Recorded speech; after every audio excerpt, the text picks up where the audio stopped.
ഒരു വലിയ അനുഭവമാണ് കേട്ടോ. കുറച്ച് എഴുതിയിട്ടുണ്ട്. അപ്പോൾ എല്ലാവരും തയ്യാറല്ലേ കേൾക്കാൻ? അപ്പം വാട്സപ്പ് ഗ്രൂപ്പിലേക്ക് വരാം. ജോയിൻ ബട്ടണിലൂടെ വരണം. അപ്പം ഗ്രൂപ്പ് അംഗങ്ങളുടെ അനുഭവമാണ് പറയുന്നത്. ഇതൊരു പുതിയ അംഗമാണ് കേട്ടോ. നമസ്കാരം ശ്രീകാന്ത് സാർ. ഞാൻ ദീപ ഷൈജു, ത്രിമധുരം ഗ്രൂപ്പിലെ പുതിയ അംഗമാണ്. ഞാൻ എൻ്റെ ഒരു അനുഭവം പറയട്ടെ. ഈ അനുഭവം അല്ല കേട്ടോ. എന്നെ സംബന്ധിച്ച് ജീവിതത്തിൽ ഒരിക്കലും മറക്കാൻ കഴിയാത്ത ഒരു അനുഭവം എൻ്റെ പൊന്നുണ്ണിക്കണ്ണൻ എനിക്ക് തന്നു. ഇനി എൻ്റെ അനുഭവം പറയാം. സാർ, എനിക്ക് കുട്ടികളില്ലായിരുന്നു. 16 വർഷം ഞാൻ ഒരുപാട് അനുഭവിച്ചു. കണ്ണീരും കയ്യുമായി കണ്ണനെ തന്നെ മുറുകെ പിടിച്ച് കരഞ്ഞ നാളുകൾ. എൻ്റെ വീടിൻ്റെ അടുത്തുള്ള ശ്രീകൃഷ്ണ ക്ഷേത്രത്തിലാണ് സാർ. എൻ്റെ ചെറുപ്പം മുതൽ തുളസിമാല കെട്ടി സമർപ്പിക്കും എൻ്റെ പൊന്നുണ്ണി കണ്ണന്. കുട്ടികളില്ലാത്ത കാര്യം പറഞ്ഞല്ലോ. അങ്ങനെ ഇരിക്കെ ആ അമ്പലത്തിൽ ഉത്സവത്തോടനുബന്ധിച്ച് സപ്താഹം നടക്കുന്നുണ്ടായിരുന്നു. അവതാരത്തിൻ്റെ അന്ന് എൻ്റെ അമ്മ കരഞ്ഞു, തൊട്ടിലാട്ടി കരഞ്ഞു പ്രാർത്ഥിച്ചുട്ടോ. കണ്ണൻ്റെ അനുഗ്രഹത്താൽ പിറ്റേ മാസം ഞാൻ പ്രഗ്നൻ്റ് ആണെന്ന് അറിഞ്ഞു. എന്താ പറയുക, എൻ്റെ കണ്ണൻ എൻ്റെ അമ്മയുടെ പ്രാർത്ഥന കേട്ടു. അങ്ങനെ ഒരു മകൻ പിറന്നു. ഡിസംബർ 24-ന് സായി കൃഷ്ണൻ എന്ന് എൻ്റെ മോന് പേരിട്ടു. സാർ, ഇതൊരനുഭവമാണ്. ഇനി അന്ന് എന്നെ അടിമുട്ടി കുളിർ കോരിച്ച് ശരിക്കും ഞാൻ പറയാൻ വന്ന അനുഭവം. സാർ, മക്കളില്ലാതെ വർഷങ്ങൾക്ക് ശേഷം മോനെ കിട്ടിയത് കൊണ്ടാവണം, മോനൊരു ചെറിയ ജലദോഷം വന്നാൽ പോലും ഞങ്ങളെ രണ്ടാൾക്ക് വല്ലാത്ത ടെൻഷനാണ്. പനിയൊക്കെ വന്നാൽ മോൻ്റെ അച്ഛൻ കൊടുത്താലേ ആഹാരവും മരുന്നും ഒക്കെ കഴിക്കൂ. ഞാൻ കൊടുത്താൽ കഴിക്കില്ല. ഒരു ദിവസം ചേട്ടന് കർണാടക വരെ പോകേണ്ട ഒരു കാര്യം വന്നു. കോളേജിൽ അഡ്മിഷൻ ചെയ്യുന്ന ടൈമാണ്. പേരൻസിനെ കൂട്ടി കോളേജ് കാണിക്കാൻ കൊണ്ടുപോകണം. അങ്ങനെ ചേട്ടൻ ഒരു ഉച്ചയോടെയായി. വൈകിട്ട് ഞാൻ മോനെ വിളിക്കാൻ ചെല്ലുമ്പോൾ ആകെ തളർന്ന് ക്ഷീണിച്ച് മോൻ വരുന്നു. ടീച്ചർ എന്നോട് ചോദിച്ചു, സായിക്ക് ഉറക്കമല്ലേ? രാവിലെ മുതൽ ക്ലാസ്സിൽ വന്ന് മയങ്ങി ഇരിക്കുമായിരുന്നു എന്ന്. ഞാൻ പറഞ്ഞു, അങ്ങനെ വരാൻ വഴിയില്ലല്ലോ, ഉറക്കം തന്നെയാണ് മോനെ എഴുന്നേറ്റ് വരുന്നത് എന്ന്. എന്നിട്ട് ഞാൻ മോനെ തൊട്ട് നോക്കുമ്പോൾ പൊള്ളുന്ന ചൂട്. ഞാനന്ന് ഫോൺ എടുത്തില്ല. സാധാരണ ബില്ല് പേ ചെയ്യുന്നത് GPay വഴിയാണ്. അടുത്തറിയാവുന്ന ഷോപ്പിൽ കയറി കുറച്ച് പൈസ കടം വാങ്ങി മോനെ ഹോസ്പിറ്റലിൽ കൊണ്ടുപോയി. 102 ഡിഗ്രി പനി. അവിടുന്ന് ഡോക്ടർ തന്ന മരുന്നുമായിട്ട് വീട്ടിൽ വന്ന് ചേട്ടനെ വിളിച്ചു. അപ്പോഴേക്കും ചേട്ടൻ ട്രെയിൻ കയറി സാർ. ഞാൻ ആകെ പേടിച്ചു, ആകെ തളരുന്നത് പോലെ. എങ്ങനെ കൊച്ചിന് ആഹാരം കൊടുക്കും, മരുന്ന് കൊടുക്കും? ചേട്ടൻ കൊടുത്താലേ കഴിക്കുള്ളൂ. വൈകിട്ട് വിളക്ക് വെച്ച് കരഞ്ഞ് പ്രാർത്ഥിച്ചു, എൻ്റെ കണ്ണാ, മോന് സുഖമില്ല, എൻ്റെ കൂടെ വേറെ ആരുമില്ല, ഞാൻ ഒട്ടാകെ നീ മാത്രമേ ഉള്ളൂ ഞങ്ങൾക്കൊപ്പം. മോന് ആഹാരം കൊടുക്കുമ്പോൾ അത് കഴിക്കാൻ അവന് തോന്നണേ, മരുന്നും കഴിക്കാൻ തോന്നണേ എന്ന്. അങ്ങനെ 8 മണിയാവാൻ പോകുന്നു. ഞാൻ കഞ്ഞിയും ചമ്മന്തിയും എടുത്ത് മോന് കൊടുക്കാൻ. അത്ഭുതം സാർ, എൻ്റെ മോൻ കഞ്ഞി മുഴുവൻ കുടിച്ചു, മരുന്നും കഴിച്ചു. അറിയാതെ കണ്ണുകൾ നിറഞ്ഞൊഴുകി.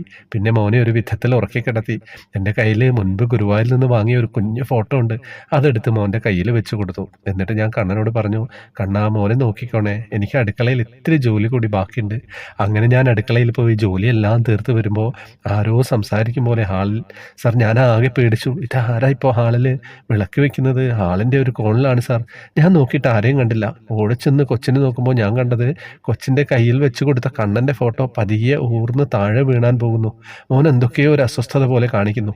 ഞാൻ ഓടിച്ചെന്ന് ആ ഫോട്ടോ വീഴാതെ കയ്യിൽ പിടിച്ചു ബെഡിൻ്റെ സൈഡിൽ വെച്ചു. മോൻ അപ്പോഴേക്കും ചാടി എഴുന്നേറ്റു ബെഡിലൂടെ 4 കാലിൽ മുന്നോട്ട് പോകുന്നു. എന്നിട്ട് വിളക്ക് വെക്കുന്നിടത്തേക്ക് നോക്കി വിതുമ്പുന്നു, വിറയ്ക്കുന്നു. എന്തോ കണ്ട് പേടിച്ച പോലെ. ഞാൻ എടുത്തിട്ട് വരുന്നില്ല. കണ്ണൊക്കെ മിഴിച്ച് അങ്ങനെ നോക്കിയിരുന്നു വിതുമ്പുന്നു. ഒരു വിധത്തിൽ ഞാൻ മോനെ എടുത്ത് ചോദിച്ചു, എന്ത് പറ്റി മോനെ എന്ന്. ഞാൻ ആകെ പേടിച്ച് വിറയ്ക്കുക തന്നെയുള്ളൂ. കൊച്ചിന് പനി കൂടിയതാണോ എന്തൊക്കെയോ ഞാനും ചിന്തിക്കുക. പെട്ടെന്ന് അവനെ ഞാൻ എടുത്ത് മടിയിൽ വെച്ചു. എന്താ മോനെ, നിനക്ക് എന്താ പറ്റിയതെന്ന് ചോദിച്ചു. അപ്പോൾ എൻ്റെ കണ്ണിലേക്ക് മാറി 2 കണ്ണിൽ നോക്കുന്നു. എന്നിട്ട് എന്നോട് പറയുക, എനിക്ക് പോകണമെന്ന്. എൻ്റെ സാർ, ഞാൻ ആകെ വല്ലാതായി. വീണ്ടും പറയുന്നു, എനിക്ക് പോകണം, എന്നെ പറഞ്ഞു വിട്, ഞാൻ പൊക്കോട്ടെ എന്ന്. ഞാൻ ചോദിച്ചു, മോനെ എവിടെ പോകാനാ? ഇതല്ലേ നമ്മുടെ വീട്, ഇവിടുന്ന് എവിടെ പോകാനാ? അപ്പ പറയുന്നു, ഇതല്ല എൻ്റെ വീട്, എനിക്ക് എൻ്റെ വീട്ടിൽ പോകണമെന്നായി. സാർ, ഞാനപ്പോൾ എൻ്റെ വീട് പറഞ്ഞു. അവിടെ പോകണോ, അപ്പോൾ എൻ്റെ വീട്ടിലാണോ പോകേണ്ടതെന്ന് ചോദിച്ചു. അല്ല പിന്നെ ഞാൻ ചേട്ടൻ്റെ വീട് പറഞ്ഞു. അപ്പോൾ അതും അല്ല എന്ന് പറഞ്ഞു. ഞാൻ ചോദിച്ചു, പിന്നെ എവിടെയാണ് മോനെ പോകേണ്ടത്? എനിക്ക് എൻ്റെ വീടുണ്ട്, അവിടെ പോകണമെന്ന്.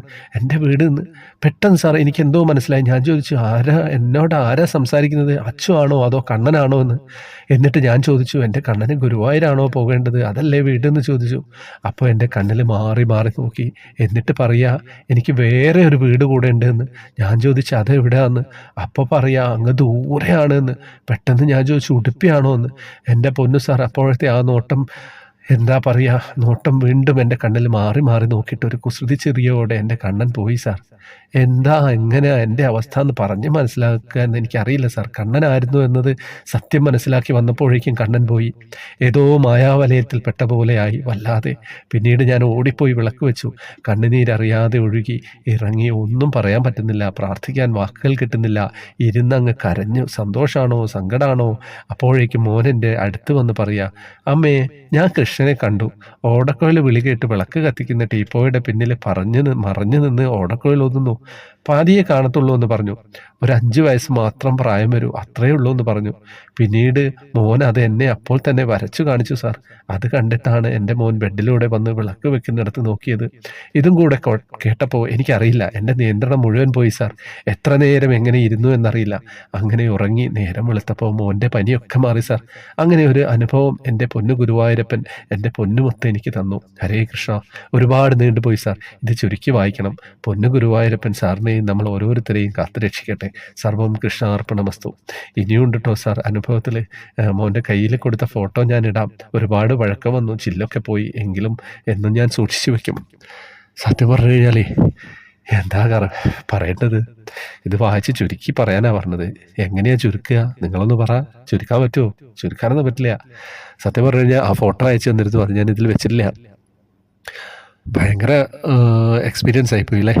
അങ്ങനെ ചിലപ്പോൾ വരുന്ന അനുഭവങ്ങൾ എങ്ങനെയൊക്കെയാണ് നമ്മൾ അപ്രതീക്ഷിതമായിട്ട് നമ്മളെ അങ്ങോട്ട് എന്താ പറയേണ്ടതെന്നൊന്നും പറയാൻ പറ്റില്ല, അങ്ങനെ ഒരു തലത്തിലേക്ക് കൊണ്ടെത്തിക്കും. അയ്യോ, ഞാനിത് വായിച്ചു കഴിഞ്ഞിട്ടേ ശ്വാസമൊന്നും കിട്ടുന്നില്ല. ഹരേ കൃഷ്ണ. ബാക്കി ഡീറ്റെയിൽ ഒന്നും പറയുന്നില്ല, എല്ലാ വീഡിയോയിലും പറയുന്ന ഡീറ്റെയിലൊക്കെ തന്നെ കേട്ടോ. നിങ്ങളങ്ങനെ ഗ്രൂപ്പിലേക്ക് വരാൻ ശ്രമിക്കുക. ഹരേ കൃഷ്ണ.